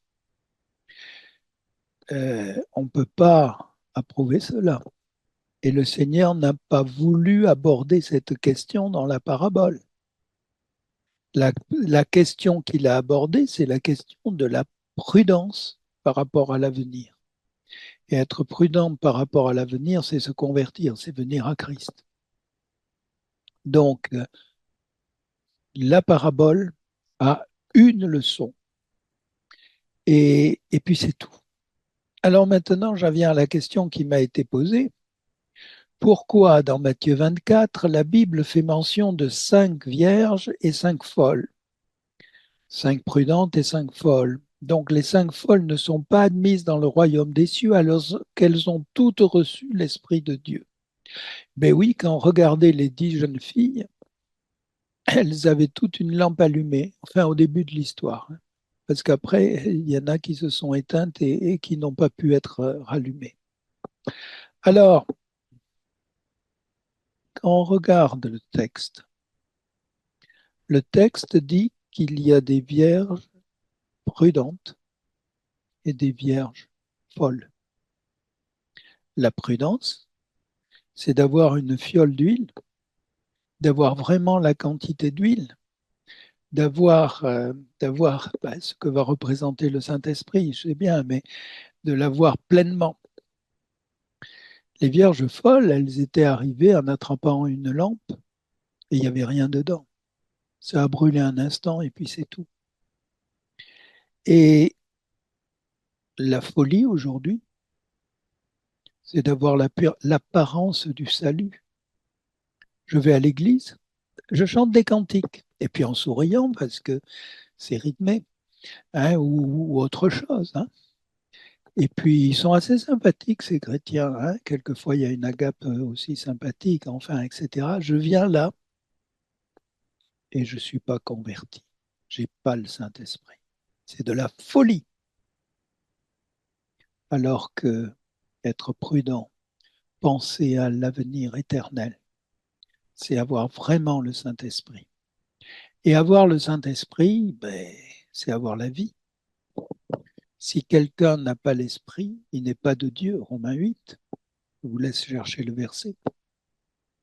Donc la leçon ici, c'est bien la prudence par rapport au salut, par rapport au fait d'acquérir le Saint-Esprit, et la folie de ceux qui sont superficiels et n'ont aucune œuvre de Dieu dans leur cœur.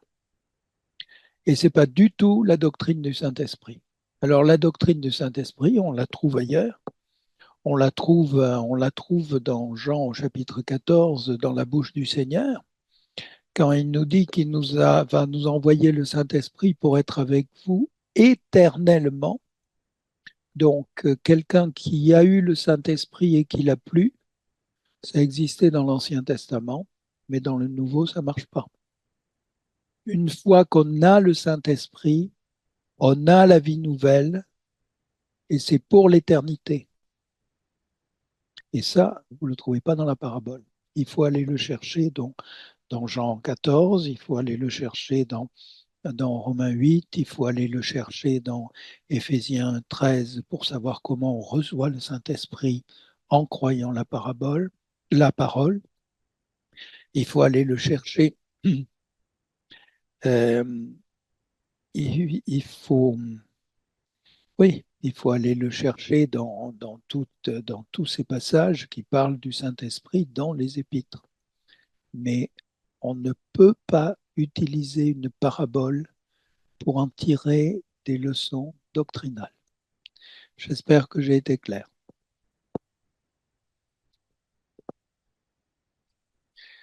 Alors, d'autres images que l'on va trouver, c'est l'allégorie. Alors, c'est une métaphore qui va encore plus loin euh,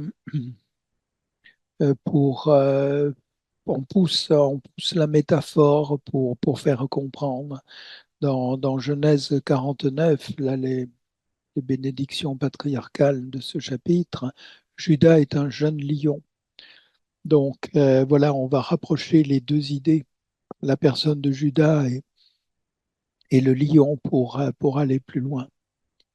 Une autre manière de voir, c'est carrément les fables, les devinettes, les énigmes, les proverbes. Il y en a pas mal, hein. Dans Juge au chapitre 9, il est question de tous les arbres de la forêt qui se cherchent un chef, euh, et puis qui, en fin de compte, demande à l'épine de les conduire. Alors, ce sera dangereux parce qu'elle risque de les brûler. Mais bon, on voit qu'il y a de véritables fables qui, qui ont du sens là où elles sont données. Des devinettes, il y a la devinette célèbre de Samson, hein, à propos du miel qu'il avait trouvé dans le lion, dans le corps du lion. Euh, dans, dans Ézéchiel au chapitre 17, euh, on a ce texte, Fils d'homme propose une énigme, présente une parabole à la maison d'Israël et dit, Ainsi dit le Seigneur l'Éternel, un grand aigle à grandes ailes, à longue peine, plein de plumes qui étaient de couleurs variées, vint au Liban et prit la cime d'un cèdre, etc. Euh, donc ça, c'est encore la manière de parler tout à fait imagée. Et puis il y a carrément quelquefois des proverbes, apparemment des proverbes de l'époque qui sont cités. Dans Matthieu 15, quand le Seigneur dit, il ne convient pas de prendre le pain des enfants et de le jeter aux chiens, il semble que c'était une manière de parler oui, un proverbe connu de l'époque. J'aborde maintenant une question qu'on aimerait bien sentir en français, mais hélas, ça ne passe pas. C'est la poésie hébraïque. Vous savez très bien que quand on fait de la poésie en français, on mesure le nombre de syllabes et on essaie d'assortir d'une ligne sur l'autre, d'un vers sur l'autre, pour avoir soit une rime, soit au moins une assonance. Eh bien, en poésie hébraïque, c'est pas du tout ça. On essaie au contraire de dire deux fois la même chose, mais pas tout à fait pareil. Euh, Là, avec les exemples, on comprend tout de suite. Alors, soit c'est un vrai parallélisme. Je cite Proverbe 2, 21. Les hommes droits habiteront le pays et les hommes intègres y demeureront de reste. On sent bien le parallélisme entre les hommes droits et les hommes intègres, entre habiter le pays et y demeurer. Et quand quelqu'un qui maîtrise bien l'hébreu lit cette phrase, il dit Ah, que c'est beau. On a dit deux fois la même chose, mais en apportant une nuance par des mots qui sont différents. C'est beau. Bien. Alors, nous, on a de la peine à être sensible à ces choses-là. Mais alors, quelquefois, alors ça, c'est quand les deux phrases disent la même chose. Quelquefois, au contraire, c'est l'inverse. C'est deux phrases qui s'opposent. Proverbe 14, la sagesse des femmes bâtit leur maison. Oh, ça, c'est bien vrai. Une femme sage apporte beaucoup de bien dans la maison où elle est. Mais la folie la détruit de ses propres mains. C'est l'opposé, hein. Soit la femme sage construit, soit quand il y a de la folie, ça amène une ruine. Puis alors, quelquefois, c'est un peu différent. C'est pas parallèle, parallèle, c'est pas en opposition, mais c'est du cumulatif. Et on rajoute quelque chose chaque fois. On rajoute quelque chose.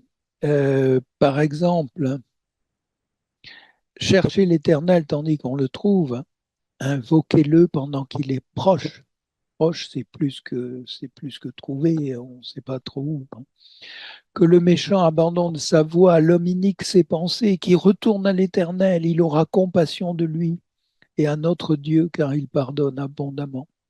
Donc, c'est pas seulement une répétition, c'est vraiment une accumulation d'idées et ça fait partie de la poésie. Alors, bon, moi j'admire le texte quand on me dit cela, mais j'avoue que c'est pas toujours commode dans une traduction d'aller le voir. Mais quand même, dans les proverbes, c'est très net. Ce parallélisme dans le même sens ou le parallélisme par opposition. Donc, il faut se dire ici que les proverbes, c'est pas seulement un texte sage, c'est aussi un texte qui est beau. Voilà. Interprétation de la prophétie. Il faudra y passer la soirée. Mais je veux quand même donner quelques éléments ici. La prophétie, c'est une partie, je ne veux pas dire à part, ça ne serait pas convenable, mais une partie spéciale de l'écriture. Et il faut prendre des précautions spéciales avec la prophétie. Une première difficulté de la prophétie, ça on l'a vite vu dès qu'on se penche dessus, c'est que les textes prophétiques sont répartis dans de nombreux livres de la parole et pas avec une suite chronologique. Pensez à de la prophétie, vous allez me dire Ésaïe, Jérémie, etc. Moi, je vous dirai Daniel, parce que j'aime bien la prophétie de Daniel. Et puis Daniel, une fois qu'on l'a bien compris, ben, si on peut lire l'Apocalypse après, ça vient s'imbriquer et suivre l'un l'autre. Mais vous êtes obligé de prendre un texte et d'approcher l'autre et de voir comment ça va ensemble. C'est quand même beaucoup plus compliqué que de prendre un discours du Seigneur et de le suivre, hein, ou une parabole et de la suivre. Et d'autre part, on le voit tout particulièrement avec les prophètes de l'Ancien Testament, euh, il y a des sauts. Il y a des sauts d'une période à l'autre qui sont extraordinaires. Je pense à un, euh, par exemple, alors, Ésaïe 52. Voici, verset 13, mon serviteur agira sagement. Vous pensez à Christ, n'est-ce pas?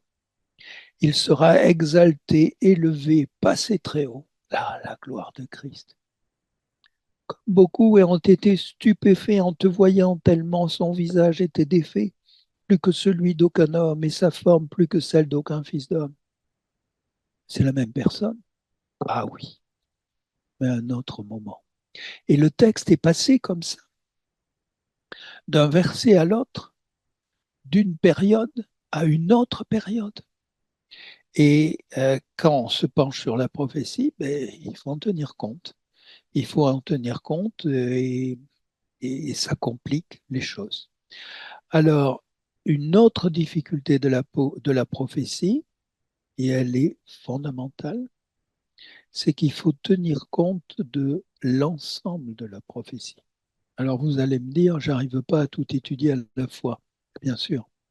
Donc on a besoin d'être aidé par des ouvrages, des frères sérieux qui ont étudié la prophétie et qui peuvent donner quelque chose. Mais je vous en supplie, ne construisez pas votre explication de la prophétie sur un ou deux textes, parce que vous allez dire des bêtises comme on en entend souvent, facilement, tout au moins. Euh, un autre principe, euh, ou alors non, je reste sur ce point. Tenir compte de l'ensemble. Est-ce que vous voulez qu'on parle de la, enfin, on va pas aller loin, mais de l'avenir d'Israël? J'entends des gens qui me disent, ah ben Israël c'est fini. Israël c'est fini, l'Église a pris la place du peuple de Dieu et tous les passages qui concernent l'avenir concernent l'Église. Je l'ai entendu ça. Mais mes chers amis, pourquoi Paul, dans l'Épître aux Romains, dit que quand le dernier croyant des nations sera entré, sous-entendu dans l'Église, qu'à ce moment-là, Israël sera sauvé? C'est qu'il y a un Israël à venir. Et on est obligé, quand on prend de tels textes, de dire, ah ben oui, donc maintenant je vais distinguer. Il y a un avenir pour l'Église, et on va parler d'enlèvement, et il y a un avenir pour Israël, et on va parler du millénium. Mais vous voyez comment ces plusieurs passages qui se mettent ensemble d'une façon harmonieuse, mais on a besoin de respecter chaque passage. Vous ne pouvez pas, vous ne pouvez pas construire quelque chose sur un seul livre. Exemple, l'avenir décrit dans l'Apocalypse. Si vous n'avez pas déjà les bases de Daniel avec les 70 semaines, ça perd toute cohérence. Alors que si on voit comment Dieu s'est révélé d'une façon progressive en donnant des bases indispensables à Daniel et comment il a précisé et enrichi cela dans l'Apocalypse, tout se met en place et c'est merveilleux. Et ça nous encourage parce qu'on a une espérance glorieuse avec Christ. Et puis si aujourd'hui, il y a des guerres au Moyen-Orient, alors, bon, supplions le Seigneur pour nos frères et sœurs qui sont au Moyen-Orient. C'est terriblement compliqué, en particulier ces jours-ci, mais ça prouve bien qu'il y a des choses qui vont se passer là et que si le peuple d'Israël est revenu au bout d'un certain temps, au bout de presque 20 siècles, c'est que Dieu est en train de préparer quelque chose.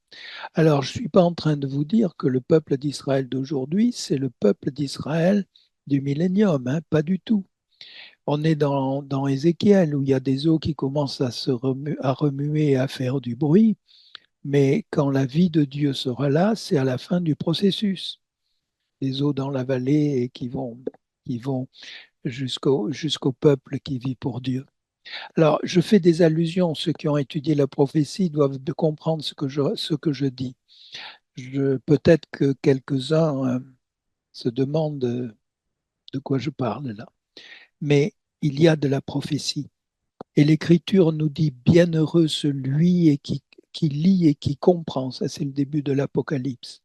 Alors, n'hésitons pas à étudier la prophétie, à nourrir notre cœur de l'espérance glorieuse que nous avons avec Christ.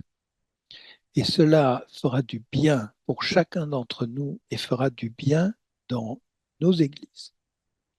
Mais voilà, la prophétie, c'est un peu difficile. C'est un peu difficile. Il faut expliquer la parole par la parole. Exemple, encore un.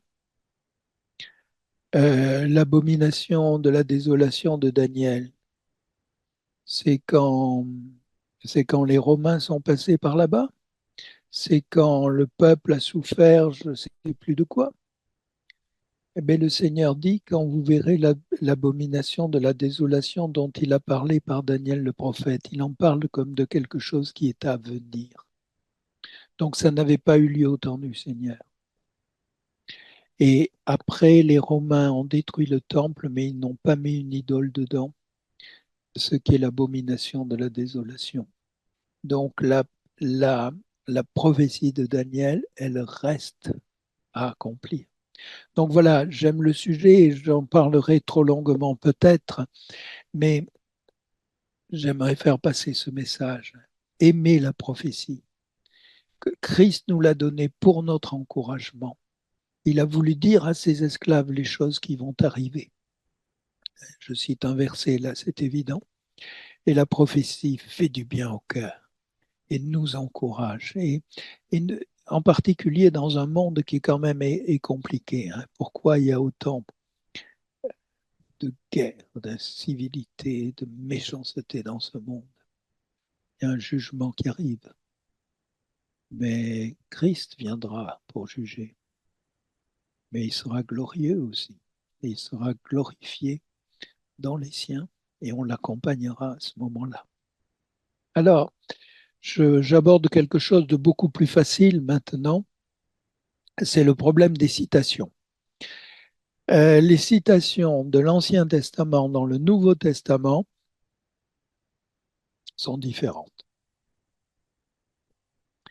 Alors, pourquoi et comment faire avec cela? L'Ancien Testament, écrit en hébreu, a été traduit, deuxième siècle avant Jésus-Christ, par là, je n'ai pas la date exacte, en grec. Et c'est la fameuse traduction des Septante, puisqu'il y avait 70 traducteurs. Ça a été fait en Égypte. De plus en plus de personnes dans le monde comprenaient le grec et peu comprenaient l'hébreu. Donc on a voulu donner le texte divin à une majorité de personnes. Et quand on arrive au 1er siècle, le texte, bien sûr, il y avait le texte hébreu connu par les rabbins, mais enfin celui qui circulait un peu partout, c'était le texte grec des Septante. Et le Seigneur, quand il fait allusion à un passage de l'Ancien Testament, le Seigneur semble utiliser d'ailleurs le texte des Septante. Et les auteurs, j'aime pas trop le terme, parce que mais les écrivains du Nouveau Testament, quand ils ont fait des citations, ils ont utilisé le texte le plus courant de l'époque en grec, qui était le texte des Septante. Et vous découvrez, en comparant l'Ancien Testament avec sa citation dans le Nouveau, qui a très souvent des variantes.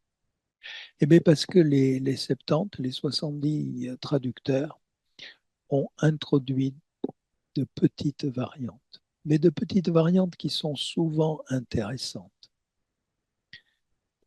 Alors, on n'a pas s'étonner de ces changements, ça s'explique historiquement.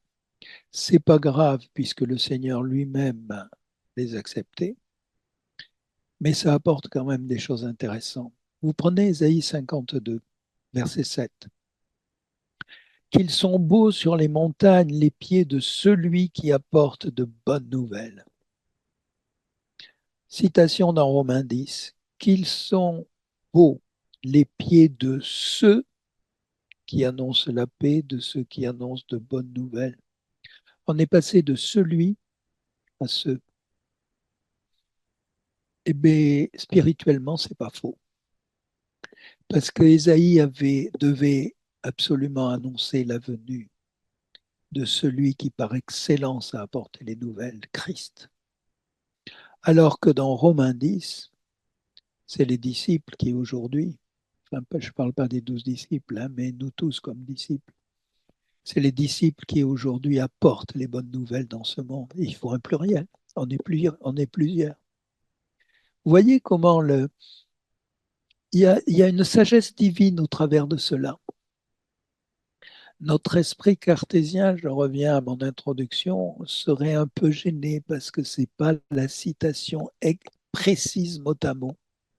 Mais non, spirituellement, les deux textes sont très justes. Zacharie 12, ils regarderont vers moi celui qu'ils auront percé. Il est question de Christ. Et du temps de Zacharie, la crucifixion de Christ, ben, il faut l'exprimer par un futur. Alors que dans Jean 19, quand on cite Zacharie, C'est une réalité. On est au jour de la crucifixion. Jean 19, ils regarderont vers celui qu'ils ont percé. Ils regardent, voilà, vers celui qu'ils ont percé. C'est bon, ça adapte le texte. Alors que ce ne soit pas pour nous une liberté pour citer l'Écriture en la à peu près, hein. On a le texte donné par Dieu, c'est celui-là qu'il faut citer, hein.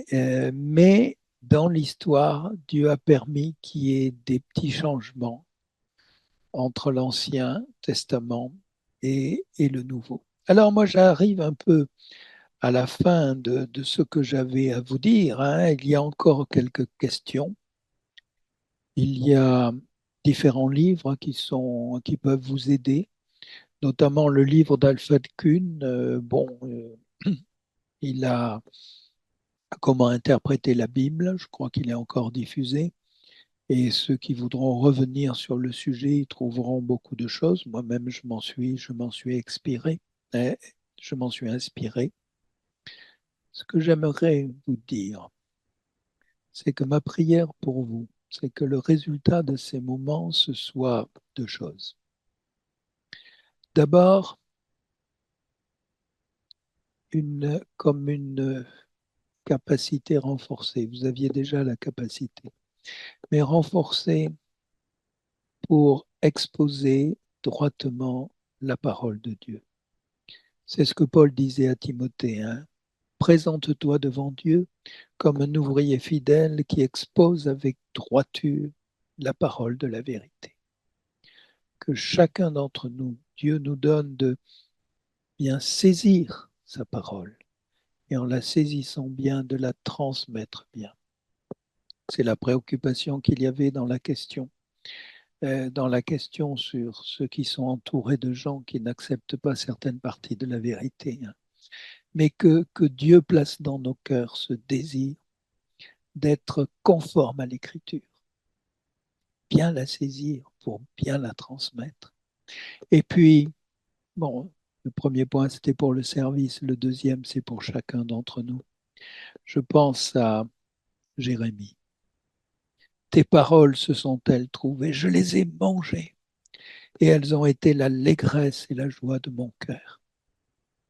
On s'est un peu approché du texte ce soir, au travers de formes d'expression. Est-ce que c'est pour la joie de nos cœurs?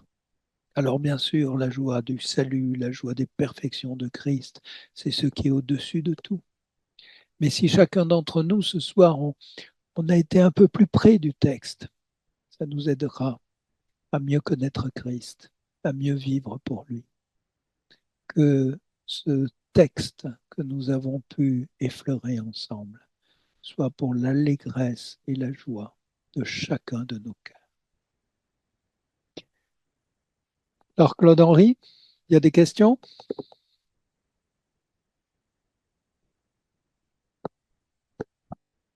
Je t'entends pas. Excusez, j'ai mal activé mon micro.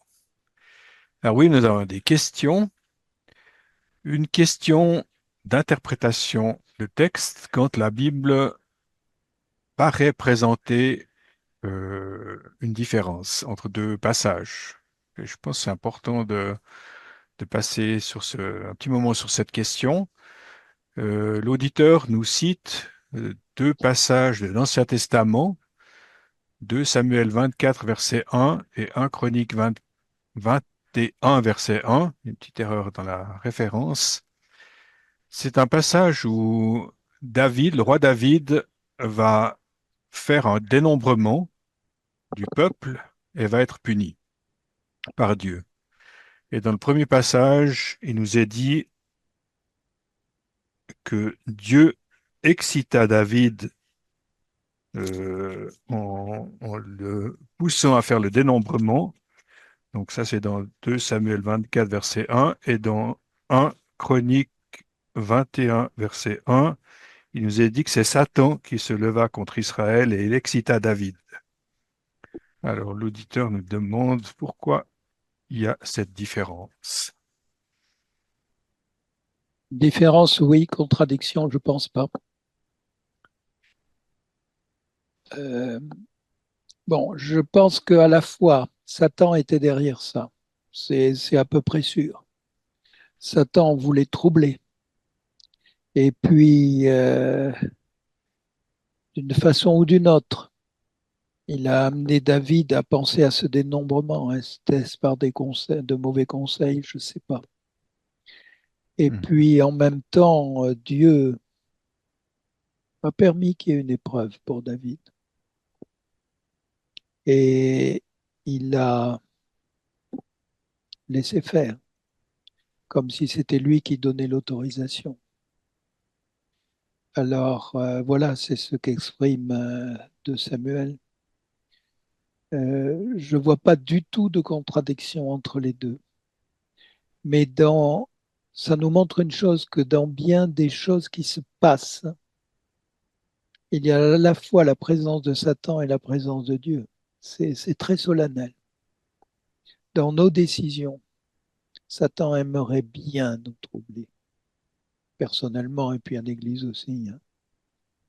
Et puis, Dieu est là, il surveille. Mais il permet que quelquefois, ça ne se passe pas très, très bien. Mhm. Hein. Voilà. Alors, je ne sais pas, peut-être que Claude-Henri, toi, tu Mhm. l'expliques différemment. Hein. J'ai un petit peu regardé là pendant quand la question a été posée. Peut-être qu'un élément qui pourrait être intéressant dans ce passage, c'est le tout début du verset 1 de Samuel 24, parce qu'il La nous est dit, colère. la colère de l'Éternel s'enflamma de nouveau contre Israël. On ne sait pas ce qui s'est passé, parce que la Bible ne dit rien dans les passages précédents. On ne sait pas du tout ce qui s'est passé à ce moment-là, mais Dieu est en colère. Ça, c'est le premier point important à citer. Et quand Dieu est en colère, eh ben, il y a forcément un jugement derrière. Ce qu'on peut discerner peut-être dans la suite, c'est qu'il semble quand même que David était poussé par son orgueil. Et Dieu a en horreur les orgueilleux. Ça, c'est répété de nombreuses fois dans la Bible. Donc Dieu a voulu, à mon sens, juger David pour pour cet orgueil. Et Dieu a permis à Satan d'agir. On voit cette façon de faire à d'autres endroits. Hein. Typiquement avec Job, Dieu permet à Satan d'agir. Il y a des choses qu'on ne comprend pas. Ça dépasse notre compréhension, mais Dieu permet à Satan d'agir. Et une fois, ben, on nous parle de l'origine, et puis dans le deuxième passage, on nous parle de l'acteur finalement, mais c'est toujours le même élément. Dieu est au-dessus de toute chose. Jamais Satan ne peut agir sans une forme d'autorisation de la part de Dieu. On le voit comme c'est répété, notamment pour Job, comme je viens de le dire. Satan va exciter David, David va accomplir, et puis Dieu va juger. En fait, je pense que c'est un petit peu dans ce sens-là, comme tu le dis. Il n'y a pas vraiment de contradiction. C'est une contradiction apparente, mais en regardant un petit peu le texte attentivement, on se rend compte que le- tout se tient. Hein. Et puis, de nouveau, on ne doit pas, puis je crois que tu l'as répété plusieurs fois durant ces cours, on ne doit pas se fixer sur un verset, sur une expression, mais on doit déjà essayer de voir le contexte du verset et essayer de voir aussi le contexte du livre, de la Bible. Et puis c'est aussi comme ça qu'on arrive à résoudre un certain nombre de difficultés, un certain nombre de problèmes qu'on pourrait rencontrer du fait de notre faible compréhension des choses. Hein. C'est- c'est- on doit toujours garder en mémoire la, la Bible, c'est la parole de Dieu. C'est Dieu qui a inspiré ce texte, donc c'est juste. Ça ne peut pas être faux. Parce que si c'est faux, Dieu est menteur. Et si Dieu est menteur, on est les pires des êtres humains sur la terre. Parce qu'on n'a aucune espérance. Rien n'est juste. Hein. Donc, c'est pas ça. La Bible est juste, la Bible est parfaite. Bien sûr qu'on a des traductions qui sont pas parfaites, ça c'est aussi, on doit le reconnaître. Hein. Les traductions, c'est pas le texte original. Il y a des faiblesses dans les traductions, il y a des faiblesses dans la transmission du texte, mais elles sont tellement faibles qu'on peut déjà être extrêmement reconnaissant de ce qu'on a entre les mains. Mais une chose est certaine, on doit d'abord partir du fait que la Bible est juste, la Bible est parfaite, et s'il y a une contradiction, c'est on a manqué dans notre compréhension du texte. Et ça aide déjà pas mal dans beaucoup de questions qu'on peut rencontrer en lisant la Bible. Ouais. Bah, j'ajouterais que ça ne me gêne pas s'il y a quelque chose que je ne comprends pas dans la Bible, parce qu'elle est tellement grande, hein, et Dieu est tellement grand que je me soumets à lui et je lui fais confiance. Hein, mais ça fait partie de ce qu'on disait tout à fait au début du cours la première fois. Hein. Mhm, On n'est pas là pour juger de Dieu et de l'exactitude de ce qu'il nous a donné, et on est là pour écouter Dieu en se mhm, soumettant, en étant, oui, sous lui, dans sa dépendance inférieure à lui, hein, mhm. mais en l'admirant, et il remplit notre cœur. Et puis la dernière question, c'est une remarque, question-remarque, on pourrait dire, ou un appel à l'aide peut-être. C'est un auditeur qui nous dit, en suivant les explications sur l'interprétation, ça me semble être complexe et moins pratique. Sinon, il faut beaucoup d'études en théologie et en exégèse pour comprendre clairement les Écritures. Euh, Toutefois, nous ne devons pas oublier que le Saint-Esprit nous aide en nous donnant la révélation de ce qu'on lit dans la Bible. Ma question, pouvez-vous donner une manière simple, rapide et pratique d'interpréter les Écritures? Alors, je ne sais pas si on doit refaire le cours, mais oui, c'est vrai, c'est complexe, Ouais. et ça peut être complexe, mais je ne sais pas comment toi tu vois la chose entre. Ben, c'est le danger d'un cours comme ça, hein, de compliquer les Mhm, choses. Alors que quand on s'assied pour écouter Dieu, ça devient beaucoup plus simple. mhm, Je pense que quand même, on se rend compte que de temps en temps, on tâtonne. Et mhm, normalement, un cours comme ça doit nous aider à tâtonner un peu moins, peut-être, à approcher du cours. mhm, Mais on n'a pas besoin d'un cours comme ça pour ouvrir une Bible. Moi, mes enfants, quand ils étaient jeunes, mais convertis au Seigneur, ben, ils lisaient, ils n'avaient pas fait de cours de théologie. Hein. Bon, le texte parle, il a beaucoup de force et c'est mhm, ce qu'il y a de merveilleux, la puissance de l'écriture. Alors, il faut pas parce qu'on a employé des mots compliqués ce soir, croire que le texte devient compliqué. Non, non, non. mhm, Hein, Dieu nous a parlé d'une façon qu'on peut comprendre tel que c'est écrit. mhm, Hein, voilà. Alors, c'est sûr qu'il y a des passages un peu plus compliqués, qu'avec quelques explications, on peut s'approcher davantage du texte. Ça évite quelques erreurs, mais voilà. Hein, j'espère, je remercie celui qui a posé la question parce que il soulève une vraie difficulté. Et moi, mhm, j'aurais pas voulu. Vous savez, on trouve des livres beaucoup plus épais que ceux que j'ai donnés en 3 soirées, hein, et mhm, beaucoup plus compliqués. Mais mon but, ben, il faut pouvoir d'ailleurs, il faut pouvoir compliquer les choses et avoir la connaissance pour ça. Mais mon but, c'était pas de compliquer, c'était au contraire d'aller à l'essentiel pour que mhm. ça reste un contact personnel avec la parole de Dieu. On ne doit pas oublier que on a affaire à un Dieu infini et que nous, on est des êtres finis, on est limité dans nos compétences, dans notre intelligence, dans tout ce qu'on est. Donc c'est vrai qu'il y aura toujours des choses à découvrir. On va toujours faire des erreurs, malheureusement, mais le Saint-Esprit est là aussi pour nous aider, pour nous conduire. Mais peut-être aussi, je crois, répéter ce que tu as dit plusieurs fois, c'est un moyen simple quand on a une difficulté, c'est de lire le contexte d'un verset. Alors, le verset d'avant, le verset d'après, peut-être si ça suffit pas, le chapitre d'avant, le chapitre d'après, ou tout le livre. Et puis, ça aide énormément. C'est impressionnant comme ça peut éclaircir les difficultés, de simplement se poser des questions. Et tu avais notamment mentionné ces questions basiques, hein, sur qu'est-ce que dit le texte vraiment, qui, quoi, comment, quand, où, etc. Ça permet de situer un peu les choses. Ça, c'est tous des aspects très pratiques. Et puis, en agissant comme ça, je pense, en demandant honnêtement à Dieu de nous aider, on va aussi arriver à avancer dans notre compréhension de la parole de Dieu. Puis après, une chose importante, c'est de ne pas faire une doctrine sur la base d'un verset.